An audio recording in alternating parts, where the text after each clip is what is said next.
Hello students, today we are going to be talking about sense organ in biology. So have you ever wondered how we can feel things around us, how we can feel touch, pain, how we can smell something around us? All these as a result of the sensory receptors in those sense organs. And we know the five sense organs. We have the nose for smelling or perceiving, we have the tongue for tasting, we have the skin for feeling, we have the eye for seeing. Five of them. All right. So all living organisms respond to changes in their environment, and these changes are called stimuli. All right. So the chemicals that you perceive, they are stimuli. All right. The taste that you actually feel in your tongue, the pressure, the temperature that your skin can detect, all these things are called stimuli. All right. So these changes can be mechanical, electromagnetic, chemicals, or thermal. Almost most cells in the bodies of organisms are sensitive to stimuli.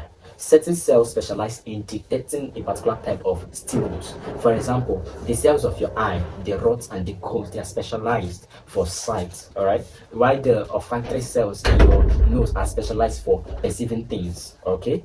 So these particular cells are called sense cells or sensory receptors because they actually receive the stimulus from the environment, then send them to the central nervous system for information to be interpreted. Then they send it back to the body. For instance, when you see a snake, that light, all right, is sent into your eye, then it goes to the CNS, the central nervous system. Then your brain says, "Oh, this is a snake." Then your brain, there are a lot of mechanisms that happens, all right, the feedback, and it gives your muscles instruction, okay, run, take a stone, kill it, something like that. So that is how the body works, okay? So there are a lot of receptors in the body. The mechanoreceptors are sensory receptors that are sensitive to mechanical stimuli.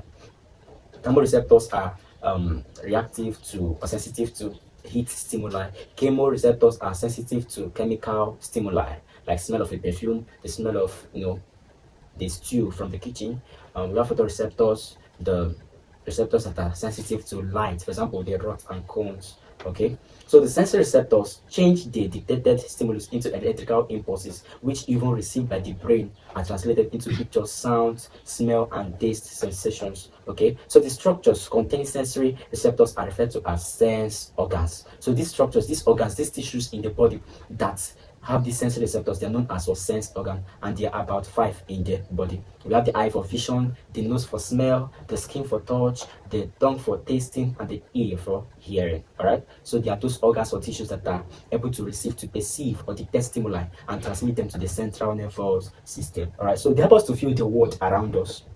Just imagine without hearing, you can't hear what the next person is saying. Just imagine when you don't have your eyes, how will you interact? Imagine the world for a blind man is something that you can't imagine, right? Just imagine if you can't feel the taste of your food, you just be eating it, but you're not feeling the vibes. So sense organs are very, very, very, very important. Okay. So firstly, we are going to talk about skin. So the skin is the largest organ in the body. So in exam, you can be asked what's the largest organ in the body. The answer is skin. So in the mammalian skin, there are many sensory receptors for detecting several stimuli like touch, pressure, pain, cold, and heat. Okay, unlike other sense organs, which detects one type of stimuli each. Okay, for example, the ears are just for hearing, but the skin can feel varieties of things, as you have mentioned. Okay, so the skin relates to the sense of touch known as taxioception. Okay, that taxioception. All right. So generally, sensory receptors are present throughout the skin, but they are not evenly distributed. That means there are places where the sensory receptors are more and where they are lesser. All right. So each type is more concentrated in a certain body region. Sensory nerve ending sensitive to pressure, which are called the Pacinian corpuscles, are found deepest in the skin, so they are very deep in the skin. So hence they need stronger stimulation. That's why we need to press your hand so hard for you to feel the pain. Okay. Why those sensory cells that are sensitive to touch are called Meissner's corpuscles, and they are likely distributed closest to the skin. Okay, so they are abundant in the epidermis, that's the upper part of the surface of the skin. All right, so especially hairless regions like the tongue, the fingers, the lips, the forehead, etc. Hence they need gentle stimulation. Okay, so in between this pressure and touch, that's between the Pacinian and the Meissner corpuscles, you'll find the receptors for cold, heat, and pain. All right, now let's talk about the structure of the skin. So you can see the diagram on the screen. You see the hair follicle, You see the sebaceous gland, which secretes oil. You see the hair root, the hair follicle receptor.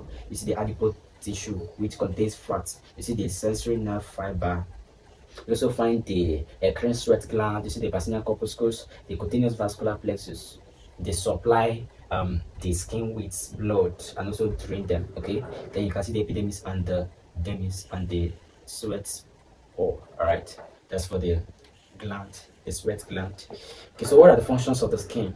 So some of the functions of the skin include: number one, protection of the body from microbes and pathogens. Protection of the body from microbes and pathogens. Number two, sensation of touch, heat, cold, pain, and pressure. Without the skin, you can't feel heat, you can't feel touch, you can't feel pressure. And number three, regulation of the body temperature. All right, that's the skin. Then number four, storage of fat and water in tissue. Through these adipose tissues that you find in the structure of the skin is able to store fat and water in the tissues. Okay, and also prevention of water loss from the body. Okay. Now, what are the skin diseases? Those disorders, those pathogenic states of the skin. First is a rash. You can see rash on your body, especially when you sweat too much. So there are simple skin irritation, maybe from using objects that you are sensitive to, like creams and all those things. Okay. So number two is eczema, a skin inflammation known as dermatitis, causing an itchy rash. Okay. Most often it is due to an overactive immune system. Then number three, we have dandruff, a condition that causes the skin scalp to flake. Then number four, we have acne.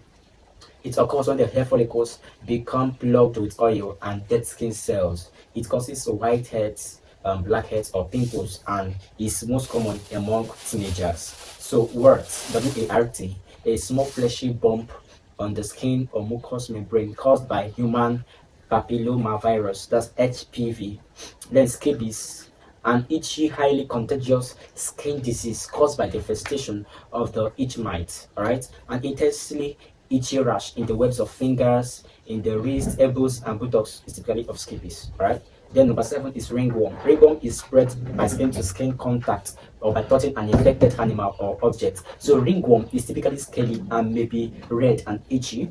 So ringworm of the scalp is common in children, where it may cause bad patches. Now let's talk about the organ of smell, which is the nose. What is the nose? So the human olfactory organ is the nose, olfactory.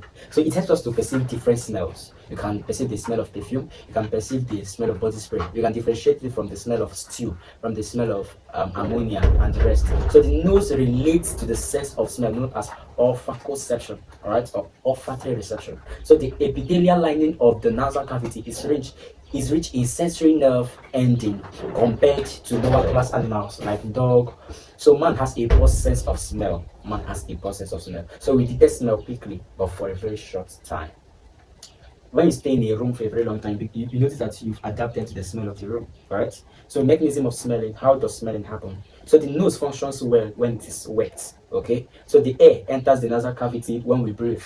The smell receptors are stimulated by chemicals. Alright, the chemicals in that air. Remember, the stew is coming like in form of a gas, and the chemicals are there. So the particles of volatile chemical substances in the air dissolve in the mucous layer over the cell receptors in the nostrils. And the stimulation of these receptors gives rise to nerve impulses that travel through the olfactory nerve to the olfactory lobe. So there's a nerve called the olfactory nerve. So this sensation or stimuli is going to travel from the nerve to the olfactory lobe of the brain. Then the brain then interprets the kind of smell. The brain will now tell you this is stew, this is ammonia, this is phosphine. All right. Hairs in the nose called cilia then move back and forth to take out the mucus from the sinuses and back to the nose. Now, structure of the nose. The nose has two cavities separated from one another by a wall of cartilage called the septum. So the external openings are known as nares or nostrils. You have two nostrils. So the roof of the nose and the floor of the nose are formed by palatine bone. The shape of the nasal cavity is complex. The four sections within and above each nostril is called the vestibule.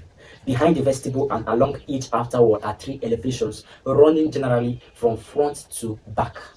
So each elevation, called a nasal concha or turbinate, hangs over an air passage. Okay. So in the olfactory portion of the nose, most of the lining is mucous membrane. So a small segment of the lining contains the nerve cells that are the actual sensory organs. Okay. So you can see the diagram of the nose. You can see the diagram of the nose, and you can actually perceive anything. So let's talk about the organ of taste. That's the tongue. The organ of taste is the tongue, and it relates to the sense of taste called gusta gustation. Okay, gustation. The tongue is covered with moist pink tissue called the mucosa.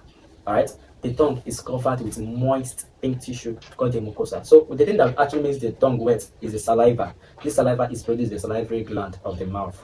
So the sensory cells for taste are called taste buds. Those cells on your tongue that are actually responsible for taste, they are called taste buds, and they are located on the tiny swellings on the exposed surface of the tongue. You are going to see a diagram where we have these taste buds in the next slide. And they are connected by 4 sensory nerves to the brain, which interprets what is tasted. Substances enter the pore and stimulate the sensory hairs. So the tongue, therefore, is sensitive to 4 primary tastes. Since we have 4 sensory nerves, that means each of these sensory nerves has what they are tasting. Okay, so it detects 4 primary tastes, which are identified in specific areas of the tongue. All right, so we have the sweet taste, detected by chemoreceptors at the tip of the tongue. All right, we have the salty taste detected by the chemoreceptors in the frontmost part of the tongue. We have the sour taste detected by chemoreceptors at the side of the tongue towards the back. Then we have the bitter taste detected by chemoreceptors at the back of the tongue. All right, so you can see the structure of the tongue. You can see the taste buds. You can see the sweet, the salty, the sour, and the bitter. I hope you'll be able to draw this. So the mechanism of tasting. So chemicals from any substance put in the mouth dissolve in the saliva on the tongue. Remember I said that the saliva is found in the tongue, right? Okay, it makes it wet. So any chemical that you taste will be dissolved in saliva, and this stimulates the sensory nerve endings in taste buds, which then pass the impulses to the brain for interpretation, whether it is sweet, bitter, sour, or actually salty. Okay, now you should know that both smell and taste are closely related sensations because they are chemicals. You are tasting chemicals and also smelling chemicals. So hence we smell what we taste. We smell what we taste. All right. When we eat and drink, the taste receptors are stimulated. At the same time, the flavor producing chemical from the food dissolves in the moist air in the mouth and flows to the nasal cavity for to stimulate the smell receptors. Okay. So the smell receptors or smell reception, or better, the smell sensation is more severe than the taste sensation. Okay. Now next we're going to talk about hearing, which is known as audioception. All right, so you have 2 ears, okay, on each side of the head. Imagine your head without the ear. So actually your ear gives you shape, it makes you fine. Right, so the ear is the auditory sense organ of the body, and it relates to the sense of hearing called audioception. So hearing, audio caption, or auditory perception is the ability to perceive sound by detecting vibrations. The air is carrying a lot of vibrations. All right, I have the camera there, but I'm here and I'm speaking into the camera. Sorry, yeah, via the microphone. So the air is carrying my sound waves, the vibrations coming from my mouth, and it's being transferred to the mic. All right, so this is how hearing comes about. So you're gonna hear this from the speaker of your phone. Okay, so that's hearing. So hearing is the ability to perceive sound by detecting vibration and changes in pressure of the surrounding medium through time through the ear. Alright, so the greater part of the ear is enclosed in the skull for protection. What you're just seeing is just 1/3 of the ear. There are 2 other parts side. Okay, so the ear is also important for sense of balance. The ear is not just for hearing. The ear has 2 important functions: hearing and balance. All right, okay, that's equilibrium. For you to be in equilibrium, this is your ear that helps you. There are a lot of structures, for example the utriculus and the sacculus in the ear that helps you to maintain balance. Okay, all right, so the ear is divided into 3. We're talking about the structure of the ear now, so you can see the diagram. So the ear has 3 parts: the outer ear, the middle ear, and the inner ear. So the outer ear is known as the pinna. This thing you are seeing here is called the pinna. So we have 3 structures in the outer ear. We have the pinna, the external auditory meatus, and the tympanic membrane or the eardrum.